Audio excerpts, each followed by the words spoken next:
française. Le parquet général près la Cour de cassation a indiqué n'avoir pas saisi à ce stade la commission des requêtes de la CJR. En 2011, alors que Laurent Gbagbo a remporté les élections de 2010, malgré les quelques 450 000 électeurs fantômes rajoutés dans le Nord, Ouattara et ses amis français décident de forcer les urnes. Ils contestent les élections, mais refusent de recompter les bulletins, qui sont détruits. Curieusement, le premier décompte avait été confié à une société française dont le directeur recevra un contrat de plus de 152 millions d'euros par le gouvernement Ouattara. Le 11 avril 2011, après 10 jours de combats à Abidjan et de bombardement de la résidence présidentielle par les forces spéciales françaises de la Force Licorne et l'ONUCI, Laurent Gbagbo est arrêté en compagnie de son épouse Simone par les forces françaises. Ce n'est pas la fin des morts. Des centaines de civils seront arrêtés, torturés et exécutés par les complices de Sarkozy. La famille de Laurent Gbagbo, les militants, les ministres, des professeurs, des fonctionnaires. Autre victime de cet assaut, sans doute l'une des plus belles bibliothèques de livres classiques français de toute l'Afrique, seule richesse reconnue de Laurent Gbagbo et qui sera détruite par les bombes incendiaires françaises, tout un symbole. On peut se douter que les nouveaux maîtres de la Côte d'Ivoire ont mis le pays et les industries en coupe réglée. À commencer par Alassane Ouattara, l'ami intime de Nicolas Sarkozy, de Laurent Fabius et de Martin Bouygues, et aussi, aux surprises, de Georges Soros. Le moindre coupeur de route et assassin du Nord est devenu qui préfet, qui commandant de police, qui chef des armées ou président de l'Assemblée nationale. Les compétences comptent peu, c'est le nombre de fusils à disposition qui prime tout. Mais parlons des Français. Claude Guéant, l'ancien ministre de l'Intérieur et secrétaire général de l'Élysée de Nicolas Sarkozy, a installé une antenne de son cabinet d'avocat à Abidjan, où il fait des allers-retours fréquents pour développer ses affaires et celles de son gendre, Jean-Charles Charqui, devenu conseiller d'Alassane Ouattara. L'ancien ambassadeur de France au moment du putsch est devenu consultant et passe sa vie dans l'ombre de Ouattara. Les chefs militaires de l'opération Licorne sont devenus consultants et se sont vus confier la juteuse modernisation de l'armée ivoirienne. Il ne faut pas non plus oublier les fameuses annulations des dettes africaines. Ces dettes ne sont pas annulées, elles sont en fait privatisées.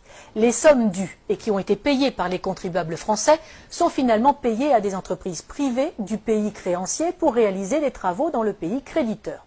Travaux largement surfacturés, le plus souvent, les contribuables français sont volés de leur remboursement, les Africains spoliés de leurs investissements. Et généralement, les entreprises favorisées sont dirigées par de grands amis des présidents et ministres en place en France. Ils ne peuvent quand même pas exécuter Laurent Gbagbo, bien qu'un procès en Côte d'Ivoire, oui, mais sans lui, car il est trop populaire.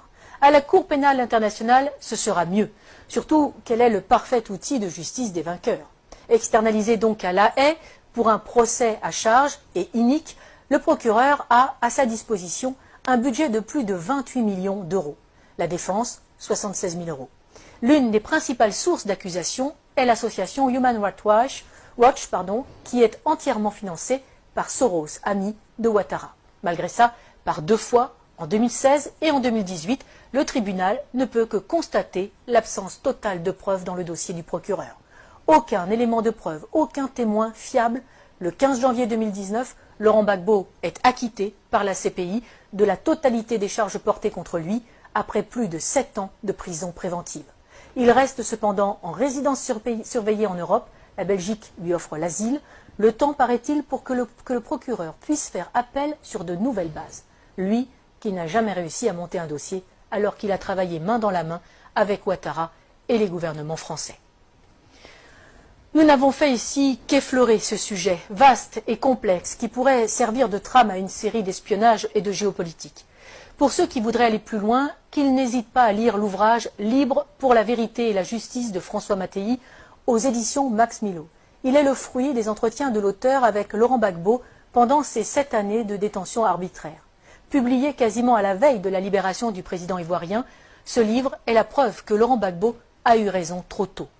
Mais il n'est pas dit qu'il ne revienne pas dans le jeu politique ivoirien, totalement blanchi des accusations portées contre lui, fort de ses réussites comme président et avec un programme toujours plus d'actualité.